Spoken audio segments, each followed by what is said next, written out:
Olá, meus amigos. Vamos continuar o estudo aqui do livro da Gênese, que é o livro da base espírita. Estamos estudando o capítulo 10, a Gênese orgânica. E já estamos chegando ao fim desse capítulo e hoje vamos estudar um subtítulo aqui, o homem corpóreo. O homem corpóreo. É o último subtítulo do capítulo. Vamos encerrar o capítulo 10 hoje. E antes tínhamos estudado outros subtítulos, formação primária dos seres vivos, tudo nesse capítulo 10, a formação primária dos seres vivos, que foi um título grande, princípio vital, geração espontânea, escala dos seres orgânicos, e agora hoje a gente encerra esse capítulo 10. Vamos seguir. Qualquer dúvida, escrevam aí embaixo para a gente debater. Do ponto de vista corpóreo e puramente anatômico, o homem pertence à classe dos mamíferos, dos quais unicamente difere por alguns matizes na forma exterior. Então, já botou aqui que nós nos igualamos a todos os mamíferos. E ele vai falar mais embaixo sobre isso. Quanto ao mais, a mesma composição de todos os animais, os mesmos órgãos, as mesmas funções e os mesmos modos de nutrição, de respiração, de secreção, de reprodução. Olha só, a prova de que somos muito iguais, né? Na questão corpórea, né? Estamos falando na questão corpórea. Ele nasce, vive e morre nas mesmas condições. E quando morre, seu corpo se decompõe como tudo o que vive. Não há em seu sangue, na sua carne, em seus ossos, um átomo diferente dos que se encontram no corpo dos animais. Aqui ele está mostrando a similaridade, tudo que a gente tem de próximo, de igual a todos os seres corpóreos. Essa explanação reforça muito aquela ideia da evolução das espécies, reforça muito aquela ideia de que há um princípio espiritual evoluindo entre os reinos, né? Vegetal, animal, homem, hominal, né? A doutrina espírita tem essa palavra, hominal, reino hominal. Como estes, quer dizer, como os animais, ao morrer, o homem restitui à terra o oxigênio, o hidrogênio, o azoto e o carbono que se haviam combinado para formá-lo. São os 4 elementos predominantes no nosso corpo. 97% do nosso corpo são esses 4 elementos. O azoto tem esse nome aqui, mas é o nitrogênio. Então, oxigênio, nitrogênio, hidrogênio e carbono. Grande maior parte de carbono. Então, é matéria. Nosso corpo é matéria. Deixa aí a ideia de que nós não somos corpo. Não somos. Há um princípio espiritual aqui dentro que, quando chega na raça humana, a gente chama de espírito. Antes, a gente chama de princípio espiritual. E esses elementos, por meio de novas combinações, vão formar outros corpos minerais, vegetais e animais. Claro, o átomo de oxigênio, de hidrogênio, nitrogênio ou carbonos, decompôs do corpo humano, volta para o subsolo e continua participando da natureza. Vai recompor agora uma planta, um vegetal, um animal, viajando aí na natureza. Aí a gente lembra daquela passagem que diz que viemos do pó e ao pó retornaremos, mas o corpo, não o espírito, né? Que o espírito não volta ao pó. O espírito é energia, o espírito é luz, não é pó. Também lembra a ideia de que Deus pegou o barro, olha, pegou a terra, pegou a natureza, pegou os elementos químicos e fez o homem. Tudo linguagem figurada, linguagem em forma de metáforas para que se compreendesse as coisas numa época ainda de muita ignorância, que não cabe mais hoje. É tão grande a analogia que suas funções orgânicas são estudadas em certos animais, quando as experiências não podem ser feitas nele próprio. Então, a semelhança de funcionamento dos corpos são tão parecidos que na hora de fazer pesquisas, pode-se pegar um animal e fazer a pesquisa, como aquele remédio vai reagir, como aquela situação vai responder, que é o caso, né, que se usa muito em laboratório, o rato. Mas isso aí já é outra controvérsia. Na classe dos mamíferos, o homem pertence à ordem dos bímanos. Logo abaixo dele vem os quadrúmanos. Né? A gente é acostumado a ouvir falar de bípede, quadrúpede, que seria 2 pés, 4 pés. Aqui, bímanos e quadrúmanos são 2 mãos, 4 mãos. Só essa a diferença. Animais de 4 mãos, ou macacos, alguns dos quais, como o orangotango, o chimpanzé, o jocó. Jocó está aqui na notinha abaixo explicando que o jocó é origem banto ou sudanesa, dado por alguns autores ao chimpanzé e ao orangotango, ou aos mamíferos antropomorfos em geral. Então, sigamos. Tem certos ademanes do homem a tal ponto que, por muito tempo, foram denominados homens das florestas. Ademane são gestos. É um gesto, é um sinal. Gesto de mão, gesto de rosto, como uma comunicação corpórea. Isso é que é ademane. Então, está dizendo que os macacos têm certos gestos, certos sinais, que antigamente chegaram a ser chamados de homens das florestas. Como homem, esses macacos caminham eretos, usam cajados, constroem choças e levam à boca, com a mão, os alimentos, sinais característicos. Mostra aí que são animais que já está chegando ao fim da evolução do reino animal. Princípios espirituais dão vida aos macacos, vamos dizer assim, né? Porque aqui está falando deles, mas falou de todos os animais. Princípios espirituais que estão ali, naquele corpo, já colheram todas as experiências, todos os aprendizados provenientes do reino animal. E já vão se aproximando o momento em que, ao desencarnar pela última vez no reino animal, na próxima reencarnação, antes disso passa um período longo, isso é tudo a explicação dos livros da base, né? O livro dos Espíritos, a própria Gênese, passa um longo período numa condição para reencarnar pela primeira vez humano. Olha só, o princípio espiritual que animava um macaco.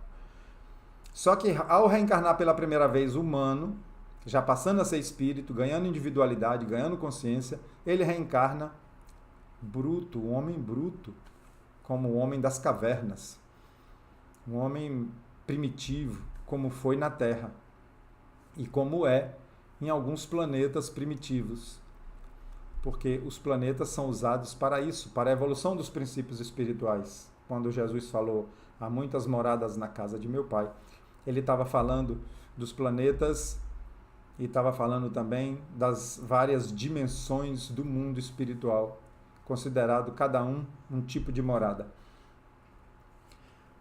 Por pouco que se observe a escala dos seres vivos do ponto de vista do organismo, é-se forçado a reconhecer que, desde o líquen, a gente estudou isso, até a árvore, a gente falou sobre líquen, sobre zoófito em vídeos anteriores, e desde o zoófito, né, que são animais que ficam ali entre o reino vegetal e animal, zoo de animal, fito de vegetal, desde o zoófito até o homem, há uma cadeia que se eleva gradativamente, ó, o que eu estava falando, sem solução de continuidade, e seus anéis todos têm um ponto de contato com o anel precedente. Então, o princípio espiritual adquire toda a experiência necessária em um tipo de animal, num tipo de corpo, e depois, na próxima encarnação daquele princípio espiritual, ele vem já num corpo, vamos dizer, mais evoluído, né? Com as necessidades agora novas desse princípio espiritual mais experiente. E assim é conosco também. Reencarnaremos futuramente em mundos cujo corpo não é igual a esse. Mais leve, mais sutil, mais apropriado a um princípio espiritual, a um espírito mais evoluído, né? Existem comunicações dadas a Kardec de espíritos que vivem nesses mundos mais evoluídos. Acompanhando-se passo a passo a série dos seres, dir-se-ia, ou seja, se diria, que cada espécie é um aperfeiçoamento, uma transformação da espécie imediatamente inferior. Isso aqui é tudo, isso aqui é um resumo do que disse Charles Darwin na sua teoria Todo Espírita, saiba ou não, concorda com a teoria de Darwin.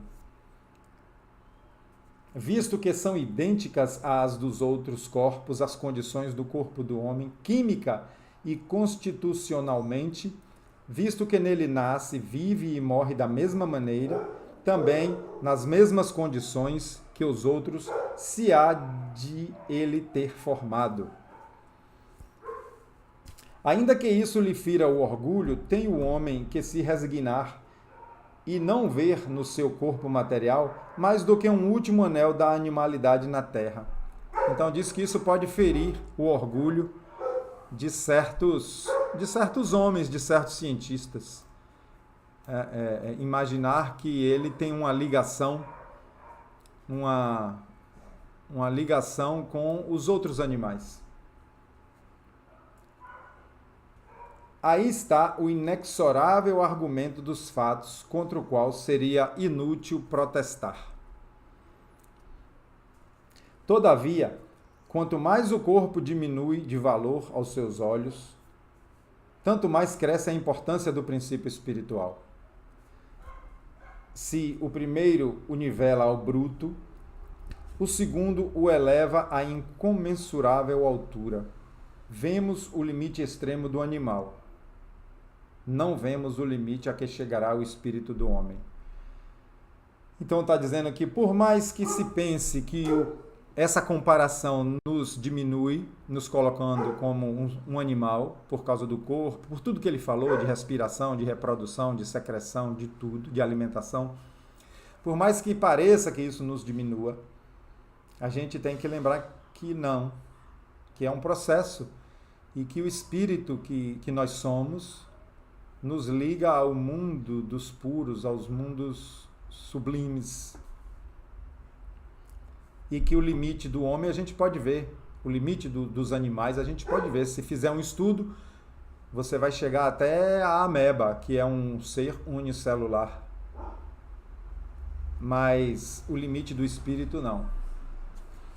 O materialismo pode por aí ver que o espiritismo, longe de temer as descobertas da ciência e o seu positivismo, lhe vai ao encontro e os provoca. Por isso, a certeza de que o princípio espiritual que tem existência própria, em nada pode com ela sofrer. A doutrina espírita, como deixou Kardec, não teme as descobertas da ciência. Não teme que a ciência possa negar alguma coisa, muito pelo contrário. Quanto mais a ciência evoluir, quanto mais a ciência aprofundar nas leis da natureza, que são as leis de Deus, só que o cientista quer chamar de leis da natureza, quanto mais se aprofunda, quanto mais se descobre, mais se confirma os ensinamentos trazidos pelos espíritos, porque são as verdades das leis naturais. E está dizendo aqui que o Espiritismo, ao contrário de ir de encontro, ir contra, vai ao encontro das coisas da ciência, vai a favor e os provoca. Quantos cientistas estão provocados hoje em universidades de estudar a mediunidade, estudar a reencarnação? Já é um fato comum em muitas universidades grandes, importantes. O Espiritismo marcha ao lado do materialismo, no campo da matéria. Admite tudo o que segundo admite. No campo da matéria. Admite tudo o que segundo admite, mas avança para além do ponto onde o último para. Vamos entender isso aqui. O Espiritismo marcha ao lado do materialismo no campo da matéria. Admite tudo o que o segundo admite. Ou seja, o Espiritismo admite tudo o que a ciência já comprovou e admite. Está ao lado. Mas avança para além do ponto onde este último para. Então, aonde a ciência hoje para, o Espiritismo avança nas coisas espirituais, nas nossas experiências com a mediunidade, nas nossas experiências